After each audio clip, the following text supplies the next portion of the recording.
babies, they'll be out and about a little more. So, but things like raccoons, possums, porcupine, a lot of those we don't see at night. So I encourage you that, I love the mornings after snow or the mornings after rain to just get up before anybody's walked anywhere and try to see what kind of tracks you can see. So working the night shift, each evening the visual world changes, light fades, images become indistinct, and color pretty much disappears. The sun retreats, and humans, along with other sight-dependent creatures of daylight, do the same. We usually go indoors. As people close their doors against the darkness, the woodlands and the meadows and the cities come alive with creatures of the night. I think if you saw my coyote talk, we had a coyote on the top of a roof of a building in New York City. So it may have just been there and no one ever saw it, but I guess the photographer did. Many animals do work the night shift because darkness offers them protection from the heat of the day and the danger of being seen. Others seek darkness to hide from predators. But as prey behavior dictates predator behavior, a large number of predators hunt during the night as well. So it's a circle of life. I like to tell people when we talk about, some like animal eating another animal, like a friend of mine sent me a picture of a bobcat who had just nabbed a squirrel. And, it's sad. And if it was one of the squirrels in my yard, I'd probably been really sad. But I say it is a circle of life. Nocturnal predators fill an ecological niche distinct from our daytime predators by hunting at night. Most owls do not compete with our diurnal raptors, which would be like your, red-tailed hawks and bald eagles and other hawks. We do have a few hawks like the goshawk that are do hunt at night, but most of our hawks are day hunting. And since most hunters are in turn hunted by something else, the predators also find protection in darkness. The prey and predator species that successfully work the night shift have adapted in various ways to this light-reduced environment. A little night music. So these are some of the animals that you may or may not have actually heard. Some of them make some remarkable sounds and you will hear it. When that sun sets, there's a wild cacophony of voices. There's buzzes, hoots, squawks, whistles, grunts, howls, squeaks, and croaks. A myriad of sounds enliven our forests and meadowlands. And I'm not even including all the frogs you would hear in this talk, but during the summer, spring and summer particularly, there's a lot of frogs out there as well and insects. The great horned owl's hoot may be the classic night voice, the soft hoo-hoo sounding gently in the darkness, or the barred owl who says, "Who cooks for you?" And I won't imitate that, but I'll let you hear it later. Pausing in the nighttime hunt, the owl lights on the tree limb and calls before it makes its rounds. Other night birds will add to the feathered symphony. Why is it that animals' eyes glow in the night? This doesn't have to do with sound, but I think it's important for night creatures. You'll see on the bottom, those are lions, but I couldn't resist it because look how many lions are there and they had all those eyes shining. Scientists refer to this phenomenon as eye shine or retroflexion. And retroflexion depends on the tapetum lucidum, which is also known as bright carpet. It's a mirror-like reflective tissue found behind the retina of an animal's eye. Some animals have successfully adapted to the night shift with this enhanced ability to see at night. Nocturnal species like owls and raccoons have large eyes, and you can see when you look at their face, with pupils that dilate widely, which let in less light, enlarging the pupils 4 times this original size. Of course, that does increase the amount of light the eye can gather by a factor of 16. So imagine if we went outside in the dark, and if you stay outside for a while, your eyes adjust a little, but imagine if you could see a factor of 16 out in the dark. The light colored areas of fur or feathers, which are called eye discs around the eyes, also increase the light reflected into the eyes. This is true with the bobcat, who has what I call white mascara all the way around its eyes. And you'll see like the barn owl, has this feathering, and that helps increase the light. The back portion of the night eye is oversized and produces a larger image. The owl eyes are so large, there's no room for muscles to move the eyes. So they have to move their heads instead. So their neck is very flexible and can be turned almost 180 degrees to either side, so an owl can look directly backwards. But they cannot do the Linda Blair exorcist all the way around. So if anybody tells you they can, 270 is about their limit on how far they can go. Um, so unlike animals, humans lack this reflective ability, this layer in their eyes. So when bright lights hit our eyes, like the light from a flashlight, we don't see any sort of reflection. Um, if you think of cats in darkness, they're capable of seeing clearly in approximately only 1/6 the light needed for human vision. This whole process allows animals to have sharp vision at low light intensities, especially at night, and this is what makes them such great hunters. Um, Different species, as you can see, have different colors of eye shine or different eye shine IDs. The color of that tapetum lucidum produces blue, green, yellow, or white effect. A rabbit's eye shine is red, but a deer is silvery white or yellow, while a Labrador retriever usually has a green eyes. And many of the owls, as you see, have like either a yellowish or an orange eye. So next time you see a pair of glowing eyes staring you in the face, you'll know it's not some ghoulish monster coming to get you, but a local animal with some well-designed nighttime eyes who's just trying to get a better look at you. And you're lucky if you see this. So the sounds of silence, not. Despite large eyes, owls do not rely on their sight to hunt. An owl can locate and nab prey unerringly using only its finely tuned sense of hearing. Its ears are asymmetrical, and one is set higher on the head than the other, which allows the bird to orient in a vertical as well as horizontal plane, relative to which ear the sound reaches first. Research has shown that a barn owl, which is this one shown here, and it is an endangered species in Connecticut, if it's sitting 10 feet away from a mouse in an unlit barn, it can locate that mouse accurately within 3 inches. Because prey animals often rely on this sound to alert them, the owl has evolved as a silent hunter. They have wide rounded wings and soft feathers, so it flies soundlessly. I've heard them in the forest, and I didn't hear them actually. I mean, I've seen them in the forest. They had a serrated edge of the first primary feather, breaks up the silence and breaks up the flow of the air across the wing. So they also hunt in the same terrain, and this is really interesting, night after night. So they rely on the knowledge of that terrain to aid in their hunt. Incidentally, it's found that the average barn owl eats 79 pounds of mice per year, and that doesn't include any other prey it might ingest. So it's a pretty voracious eater. Owls have a field of vision of about 110 degrees, with 70 of that being binocular vision. They can turn their heads, as I said, up to 270 degrees and even upside down.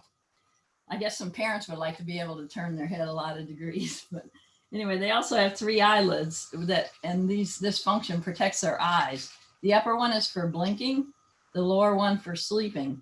The third eyelid closes from the inside out in order to keep the eyes clean. They also have 14 vertebrae in their necks, which is why they can turn their heads so far. We only have 7. So that's why, unless we're double jointed, we can't really make that turn very well. The ghostly bird's sudden chilling presence helps explain why that barn owl was believed to be an animal of bad omen in the past. It's a species that hardly utters a sound for most of the year. Its screams are also perfectly timed for Halloween. You'll start hearing the screams around now, because at this time of year, juvenile barn owls start seeking a mate for the first time. And again, they're endangered here in Connecticut, so I think it's fairly unlikely you'll hear a barn owl, but it's not impossible. While barn owls, which have a worldwide distribution, often mate for life, single owls can be pretty noisy as well. The males also scream when guarding females during the spring, and if the nest or chicks are threatened by humans or predators, barn owls emit a loud, scary hiss. Not all owls hoot, and owls can make a wide range of sounds, and I'm sure most of you have heard them. Screeches, whistles, barks, growls, rattles, and hisses. I've heard young barred owls make this it's like a hissing whistle that's really eerie sounding in the night, and you'll hear it in the late spring, and it can be pretty scary if you're out and about and like, what the heck is that? During the nesting season, owl calls can often be heard up to a mile away. And the females generally in the owl species have a higher voice than their mates. And I guess Olive Oil would agree with that. Her voice was a lot higher than Popeye's. But so anyway, Screech's house. I'm going to let you hear a few of the barn owls. And here, this is the barn owl. Get ready, you might jump. Oh, wait a minute, I hit the wrong thing. Hold on. That's supposed to be, oh, maybe I can't click in here when, oh, wait, okay. Sorry, I just learned how to embed the sound, so I got to go back to where we were, and I have to hit right at the right spot. There we go. So you see how that barn owl is pretty scary. And here now is another barn owl voice.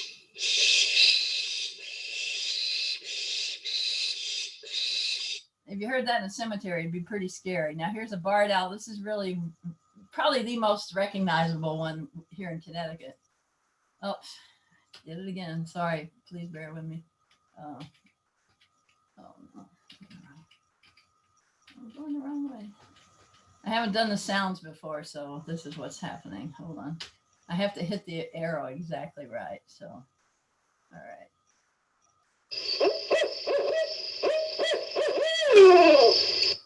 And that's supposed to be who cooks for you, who cooks for you. Is, you know, they always like to put it in some kind of phrasing. So that's the barred owl. Here's a barred owl scream.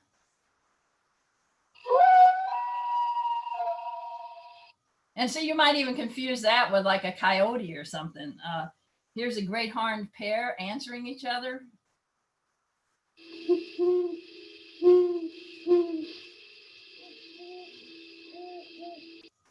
You'll hear this quite often, particularly with the barred owls too. And here is the great horned owl scream. So you're like, everybody's like, what the heck is that, right? It's like, and then this is a great horned owl, just kind of their typical sound.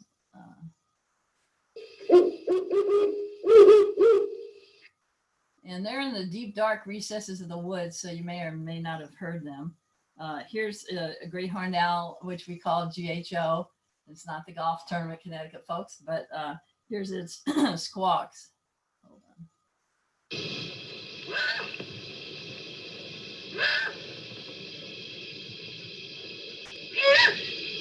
So there's a lot of sounds to learn out, and get ready. This one will knock you off your seat. This is the tiny little screech owl. So there's quite a few of these that holler in the night. So wait, I didn't repeated itself. So okay, if your headlights have ever caught the luminescent glow of a deer's eye, you've seen another night vision mechanism, the tapetum, which we mentioned. And it is that mirror-like membrane behind the retina of many night animals' eyes. I like the cartoon. Looking good, looking good. Hold still. Now on the count of 3, everybody say headlights. So you're gonna have a little fun, right?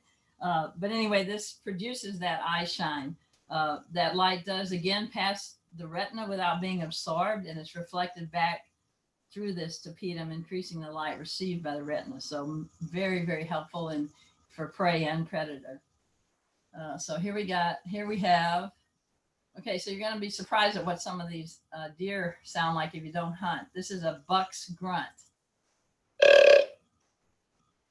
So, sounds like your roommate's yawning. So that's what a buck sounds like when he's grunting. Here's a deer wheeze. Oh, darn. Okay, and here's you got the wheeze. So here is a doe bleating. that one's kind of funny. And the last one, this is kind of distressing because it's a little fawn's distress call.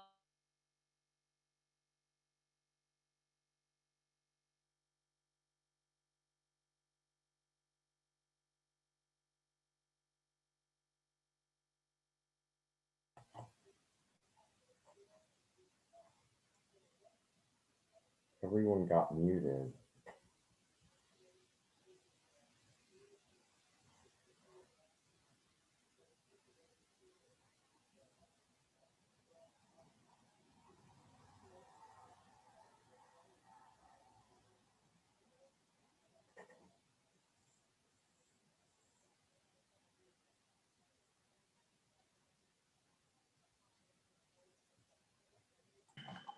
Did everyone else's screen freeze or just us?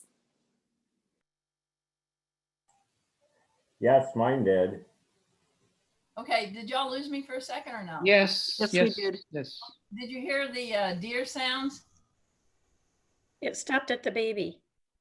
at the baby fawn? Okay, so I'm good here. That's where I am now. So sorry, my internet's not great where I live. So, okay, so I'm trying to show you some of the animals that make a lot of the noises, and many of these nocturnal animals, like the raccoon, they like the high profile adaptations of real night specialists like bats and owls.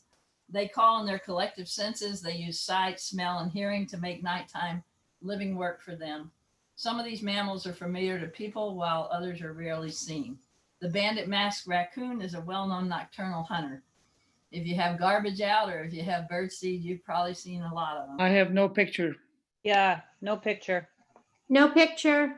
Okay, just a minute. Let me see. Sorry, guys, this hasn't happened to me before. So I guess I'll share screen again. Let me see. Yeah, try it. Now do you see it? There it said, yeah, there you go.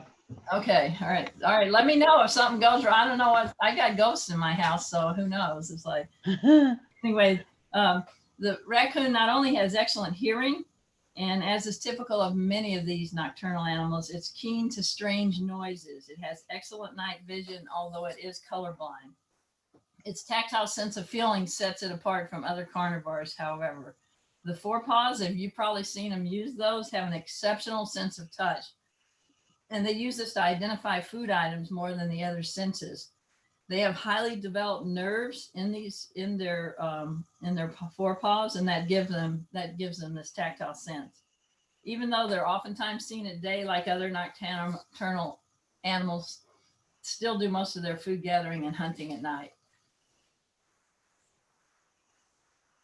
Okay, so you'll be surprised at some of these calls, I'm sure. So these are some raccoon calls. This is what's called chattering.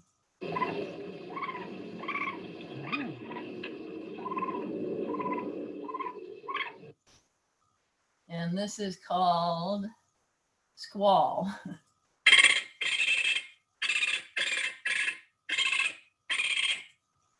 Most of their sounds have some kind of chattering sound to it. This is called the young squall. So, oops.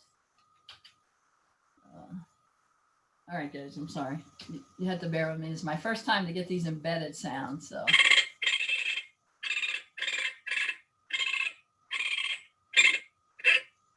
Here's a young. Those are young ones. And this one is surprising. This one is when they're looking for their siblings.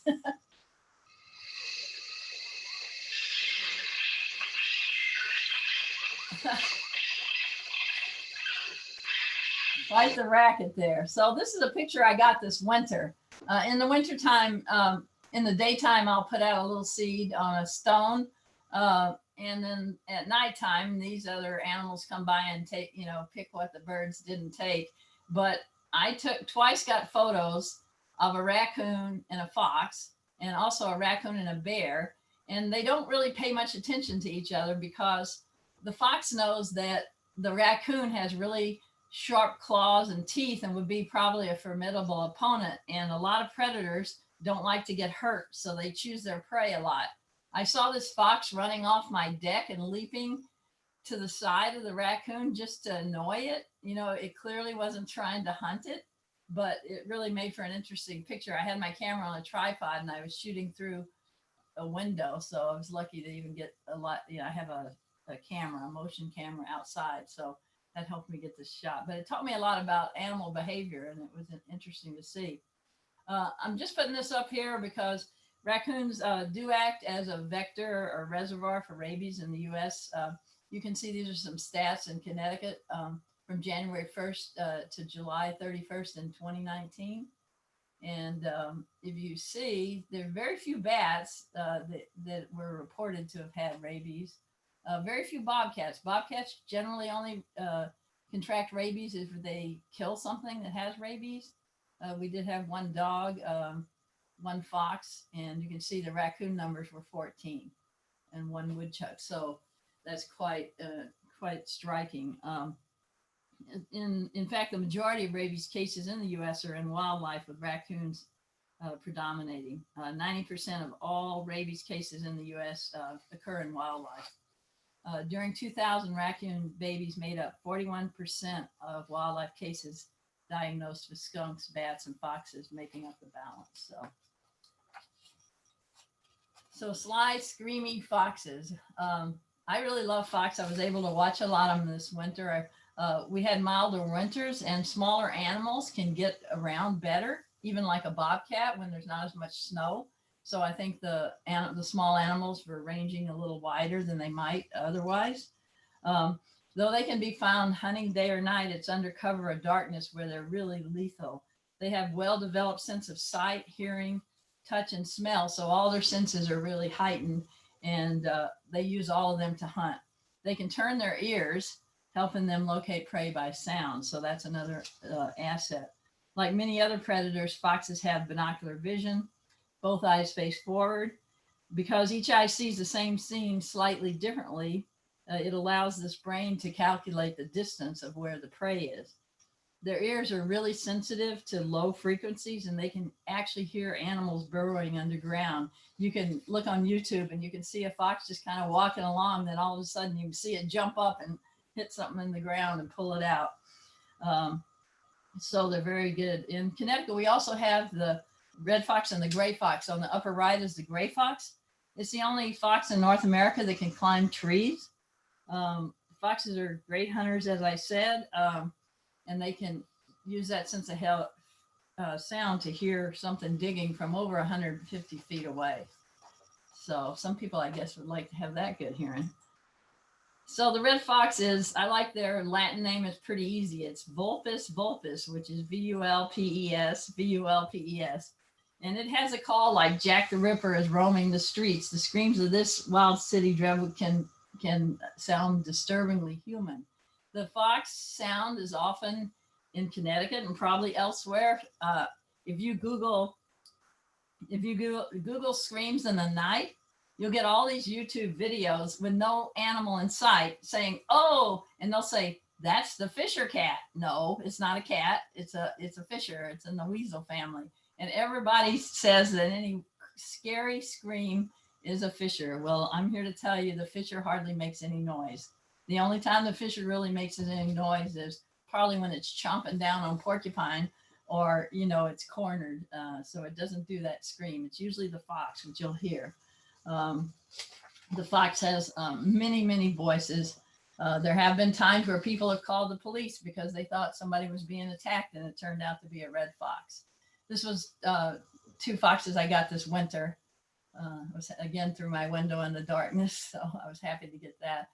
So here's the fox sounds. This one is the most commonly red fox vocalizations are quick series of barks. And then they have a screamy kind of variation on a howl.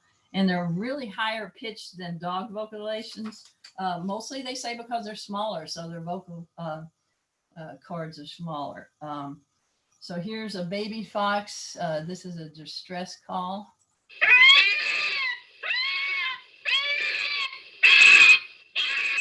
It's shrill and hoarse scream of anguish. It sounds more anything like a human baby almost. They think this call is used to summon the mother, like even if the mother's close by. So this is I think this is their bark. Let's see.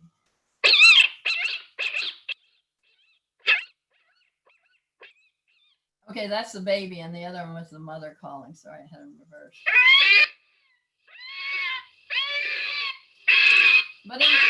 But in the middle of the night, that's pretty scary. The most unusual one is called geckering. I think that's this one.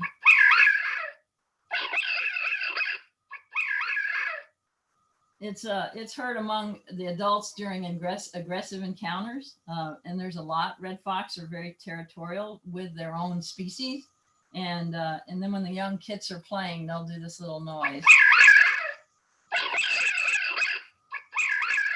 Then there's the alarm call, which up close kind of sounds like a cough, but when you're far away, it sounds like a sharp bark. So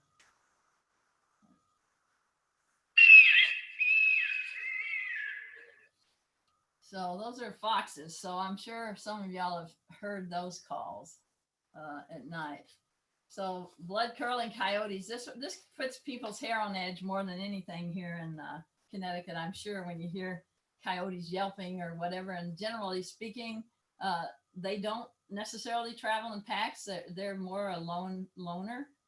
They will pack up if it's been hard to find food, and they'll help each other take down a deer or something, say in the winter. But mostly they kind of roam alone, except during mating season and when they have their kits. So they also have a very developed sense of smell, and they use it for finding food and avoiding dangerous prey. Now here, humans are probably their biggest predator. Out west, mountain lions and grizzlies would possibly take down a coyote. They do use their smell like a fox to spot prey beneath the snow.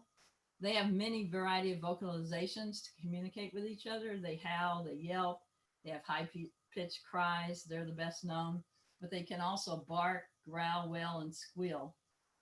Sometimes the family groups that are yelping in unison can create the illusion of a dozen or more together, but generally it would be a much smaller number. They're most often heard around dawn and dusk, but they may respond to sirens, other sounds in the night, and start howling themselves. In order to not get detected by predators, they walk on their toes to make as little noise as possible.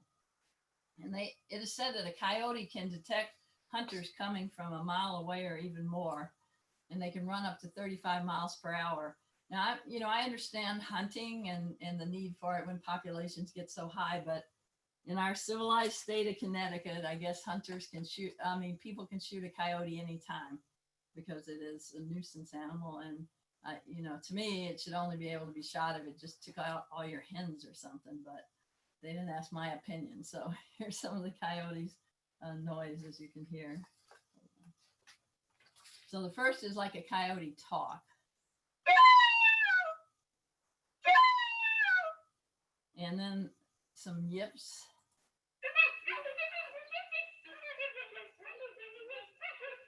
Sound kind of dog-like, but very high-pitched, as you can hear. And then this is their challenge bark.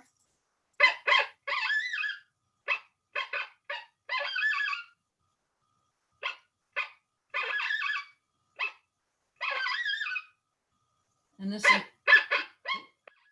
is the sound of a lone coyote coming up.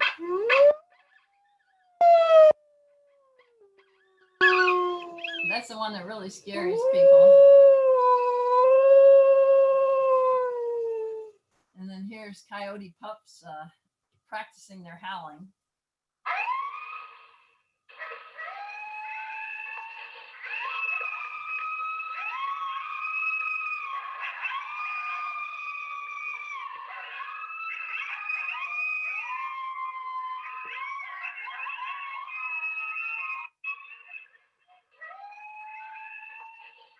That goes on for about a minute and a half, but you can tell these young kids, they're really liking having these young pups having their voices. So this was kind of distressing, as I said, circle of life, but this is a coyote and a cottontail.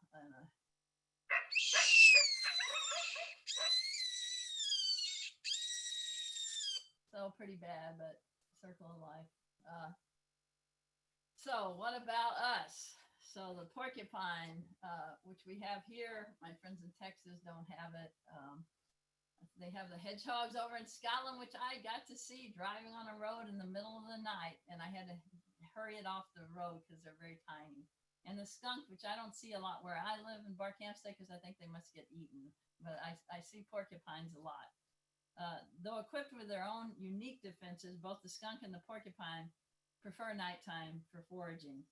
A single porcupine may have up to 30,000 quills, and no, they don't throw them. They just raise their tails, and these quills stick in something. They have a barb on the end, and then it stays in the animal. And many people, some I know, have had their dog porcupine, and it costs quite a lot to get those barbs out. Porcupines have large front teeth, and they eat a lot of wood. You can see a lot of trees out here that are stripped by porcupines. Have to make sure they're not an ash tree because the emerald ash borer is stripping all those ash trees and eventually killing them. And what happens to the ash tree is called blonding. So you'll just have this really light color going all the way down the tree. Um, they do eat natural bark and stems, but they've been known to invade campgrounds and chew on canoe paddles. But as we know, most canoe paddles aren't wood anymore. So they eat fruit, leaves, and springtime buds a lot. So they have very poor vision, but very, very strong sense of smell. We know the skunk carries its own lethal weapon, as many dogs have learned. They have a sulfuric spray. It has a range of up to 10 feet, and its odor can be detected up to 1.5 miles. They, again, have very poor eyesight, but their sense of smell and hearing is really heightened. They're omnivorous, which means they eat plant and animal material, and they change their diets as the seasons change. They're kind of a generalist. They'll eat any insects, earthworms, salamanders, snakes, birds, eggs. But commonly they eat berries, roots, leaves, grasses, fungi, and nuts because that's pretty easy to get.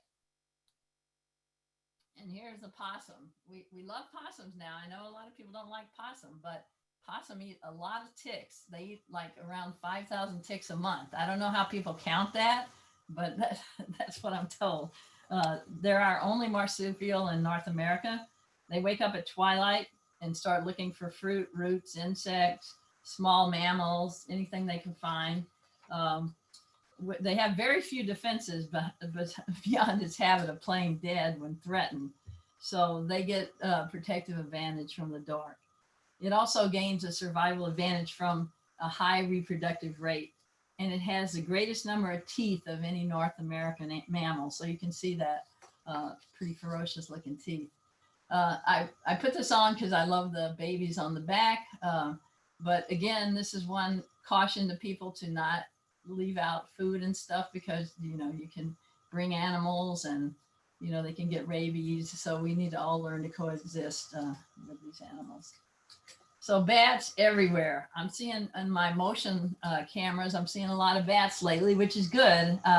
They haven't totally rebounded from the white nose syndrome, but we're seeing that some are coming back. These are the bats that we have in Connecticut.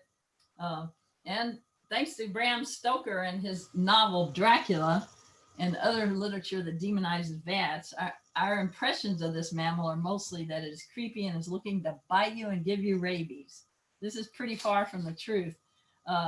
As for them carrying rabies, only less than 1% of bats have rabies. So, not too high incidence of it. They're furred and warm-blooded mammals, and their body lengths range from 3 to 6 inches, and their wingspans can go from 8 to 16 inches. Despite what people think, they have very good eyesight, and they rely on their vision for long-distance orientation. But for short distance navigation and catching food at night, they use echolocation. It's kind of like a sonar system for bats. And it helps them, like I said, they'll locate their targets and hold on a second. And they can find background objects behind them through these echoes and these ultrasonic sounds. These sounds are given slowly when a bat is foraging and quicken as it pursues and captures an insect in flight. Detection, pursuit, and capture of an insect takes about 1 second. Night insects have the most to fear from bats. Each night, bats eat their body weight or more in insects, numbering in the thousands. So that's why we like them around, to eat all those mosquitoes. And because they eat so many insects, which have exoskeletons made of shiny material called chitin, C-H-I-T-I-N, some of the bat guana sparkles. It's kind of a weird fact, but cool to know. Their insect-heavy diet helps foresters and farmers protect their crops from pests. Bats have few natural predators. Disease is one of their biggest threats. Owls, hawks, and snakes eat bats, but that's nothing compared to the millions that died from white nose syndrome. And that disease was named for a white fungus on the muzzle of the wings of bats in their cave. And it affects hibernating bats and has been detected in 33 states and 7 Canadian provinces. More than 6.5 million bats have died, and this was probably 2 years ago. Scientists are trying to understand the disease, and you can help by avoiding places where bats are hibernating. So that was a pretty devastating disease. They're night creatures and they eat those insects. They don't bite you. So this is what I love, this little critter. It's like a flying squirrel. There's a southern and a northern flying squirrel, and doesn't have so much to do with location. We have both here in Connecticut. Last year I was sitting in my living room and I was reading. It was nighttime, and I just had this feeling something was looking at me.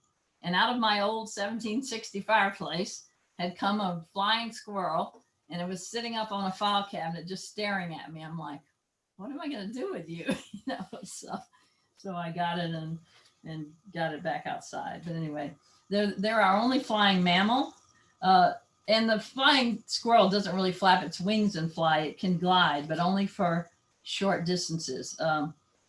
Unlike a bat's or true flyers, a bat's wings resembles a modified human hand.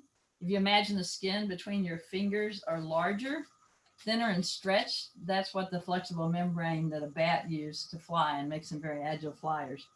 The southern flying squirrel is about 8 to 10 inches in length. Northern flying squirrels are 10 to 12 inches. So not a huge difference, but a little bit. They might more appropriately be called gliding squirrels because that's what they do. They glide from one spot to the other. They have a special membrane between their front and back legs, as you can see here, that allows them to glide through the air between the trees. When a flying squirrel wants to travel to another tree without touching the ground, it launches itself from a high branch and spreads its limbs out so the gliding membrane is exposed. And it just uses very slight movements of the legs to steer, and the tail acts as a brake upon reaching its destination. They can go probably around 150 feet in a single glide, which is pretty far. They have very big eyes, and that's why I thought something was looking at me. They're big round eyes, and that's one of the reasons why they look so cute to humans. But while this trait indicates infancy in most mammals, like the wide eyes that endures to babies and puppies, the flying squirrels retain their disproportionately plump peepers into adulthood. They evolve big eyes mostly to collect more light, as we talked about earlier, for better night vision. And bats, on the other hand, may be small, fast little creatures.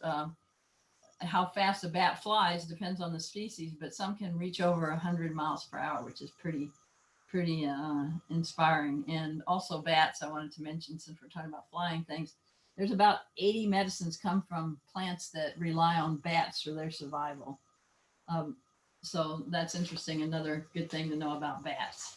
So here we go. Now you have to listen hard, because this is the sound the flying squirrel makes. So it's not going to be one of those screams in the night, but it's just interesting. So I put it in.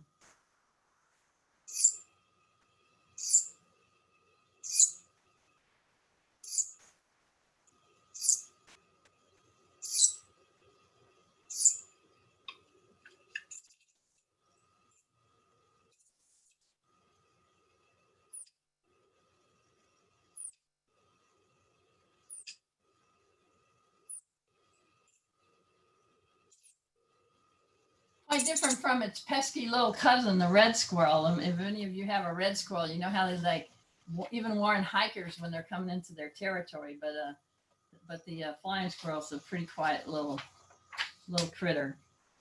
So shrieking carnivores of Connecticut. Some are, some are not. Bobcats have keen senses of vision and hearing, again, as all night creatures generally do. And they have a very developed sense of smell as well. But they're more dependent on sight and sound to aid their style of hunting. The fisher, again, is a mid-sized carnivore, the second largest member of the weasel family in Connecticut. The river otter is the largest. Despite its name, fisher rarely consume fish or other aquatic prey. They're renowned for their ability to prey upon porcupines. They'll get in a tree underneath a porcupine and grab its belly before the porcupine has any chance to react.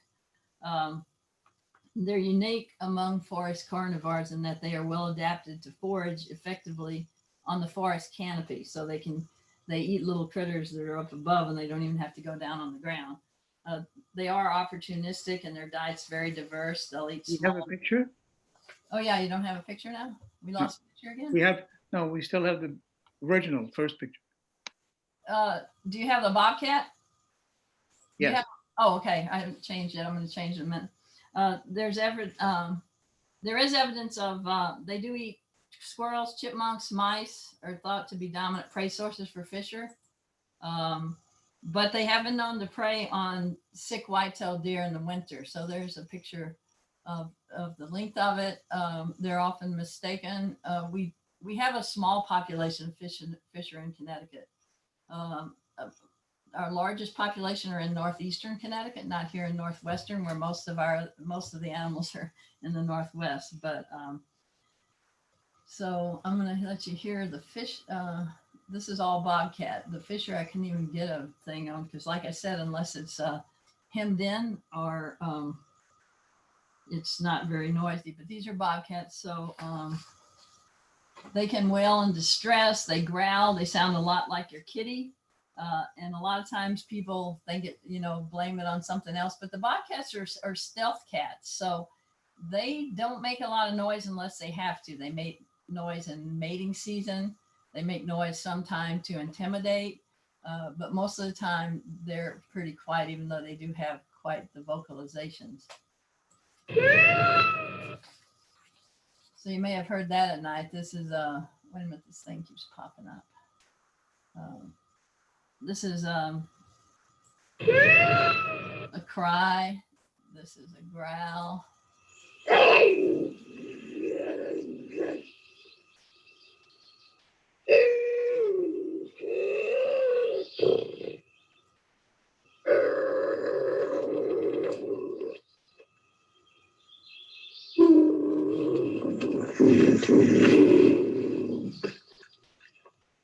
Sounds a lot bigger than it is, doesn't it?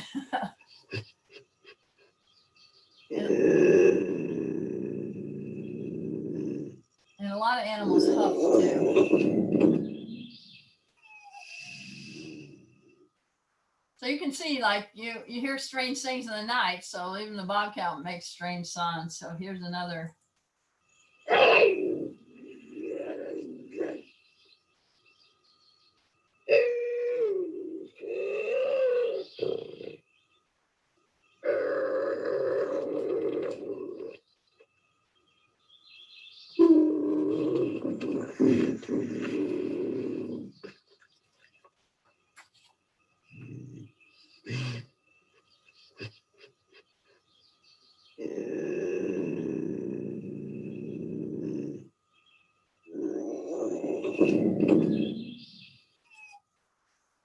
And here's another. So all those are pretty scary. And here's the last one.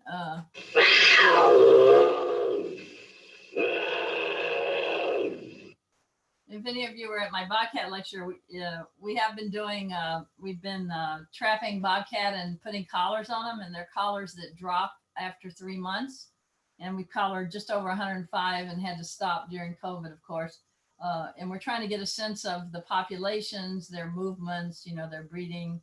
But I've seen a few of them when they're in those traps, and boy, they make a lot of those noises. They're not too happy, but as a hunter, they're usually more quiet. So this is something you're probably not going to see at night, but you can see at dawn and dusk if you know where there's a beaver dam and a beaver lodge. Beavers do night moves. They build their dams almost exclusively at night. And I was lucky to have a friend who got these shots of this beaver, and you can see they just working away at that dam at night. So that was really fun to see. And I thought I had a beaver noise, but it looks like it disappeared.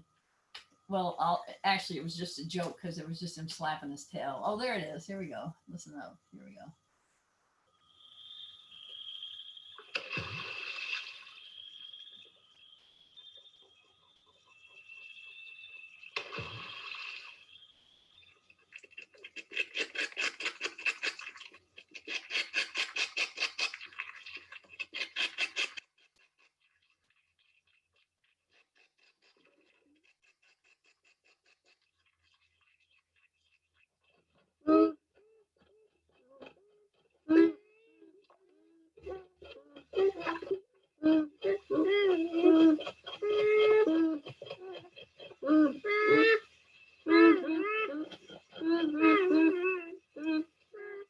Pretty interesting sound and character, huh? Beavers, again, they live with their family. They're young. They have 2 years. They're young, spend 2 years with them before they have to go out and find their own little area. So oftentimes when you see beavers swimming, you'll see a few smaller ones going around as well. So here's the rest of us. We have minks, we have weasels in Connecticut. They're really cute. People probably see more mink than the weasels, but we're really lucky. You know, my friends always say, I can't believe that you have so much wildlife in Connecticut, but we're really lucky we do. So animals that go bump in the night, I have 2 other sounds I want you to listen to and try to think to yourself if you know what it might be.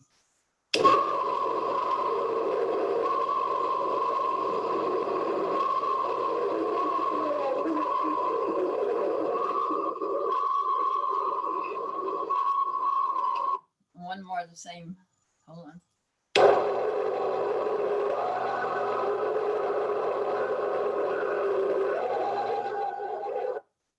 Did you guess?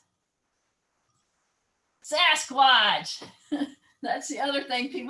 Some people claim that there's such a thing, particularly out west, and those are recordings of what people said were Sasquatch. So there you go. So I'll be happy to, we'll come back, all of us come back, and I'll be happy to answer your questions. Can you make everybody visible so they can ask questions, or hold on, is Erica there? I'm here. It's going to take me a minute. You can't do them all at once, but Okay. here we go. How about we start with the chat room? I do have a question for you. You Okay. ready? Yeah. Well, and then I'll try to figure out how to get everybody done. In every house I've ever lived in the middle of the night, there is occasionally a sound that I always thought was a cat in a fight with either another cat or some other animal wandering around. What is that most likely to be?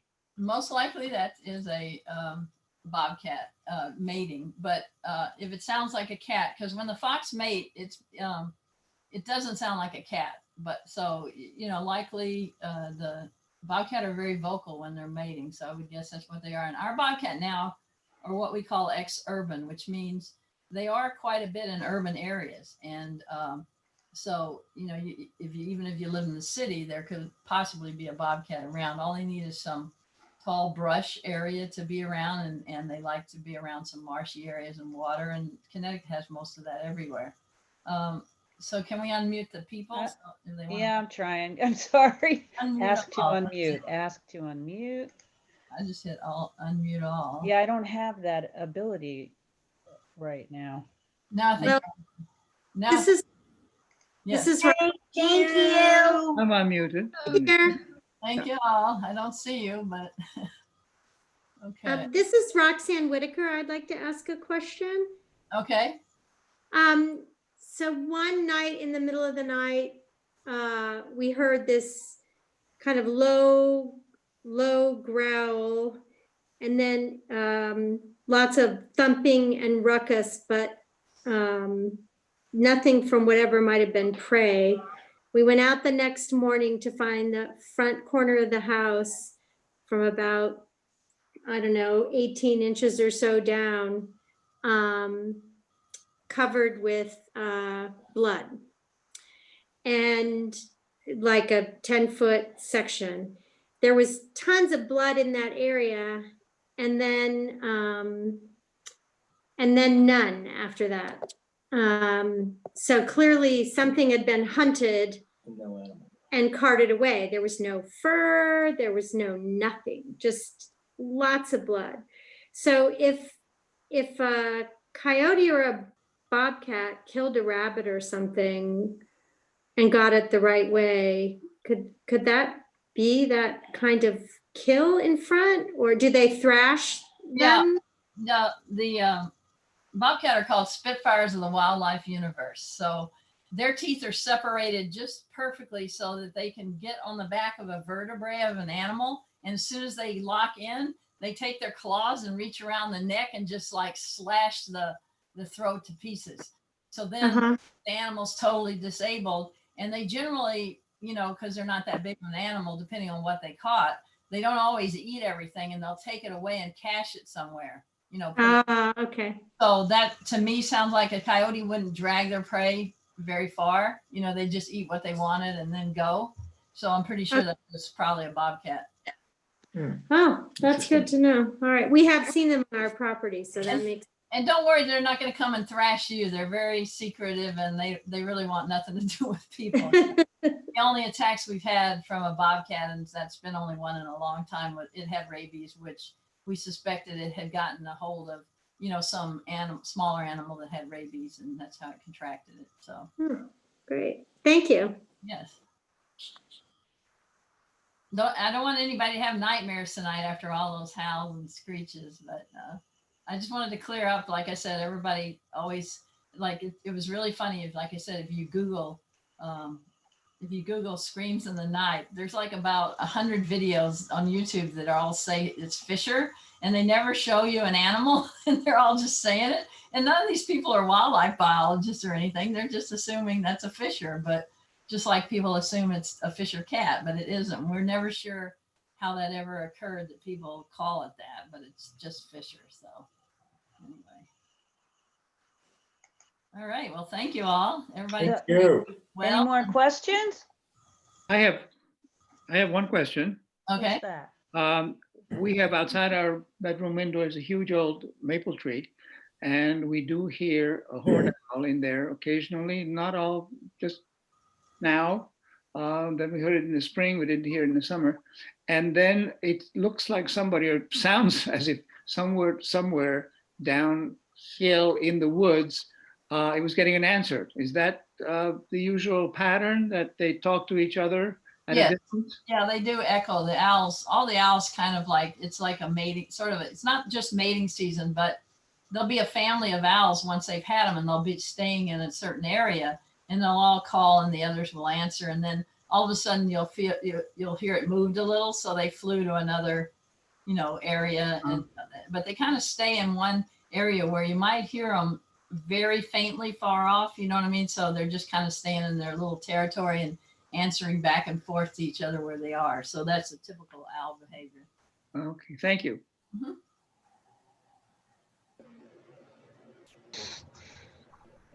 All right. Anyone else? Well, thanks everybody for coming. Get outside and enjoy a little of this weather. I'm going to. Thanks, Ginny. Ginny. Thank you. Ginny. Thank you all for coming. Thank you. Thank Take you. care. Yeah. Take care. Bye-bye. Bye. Bye-bye.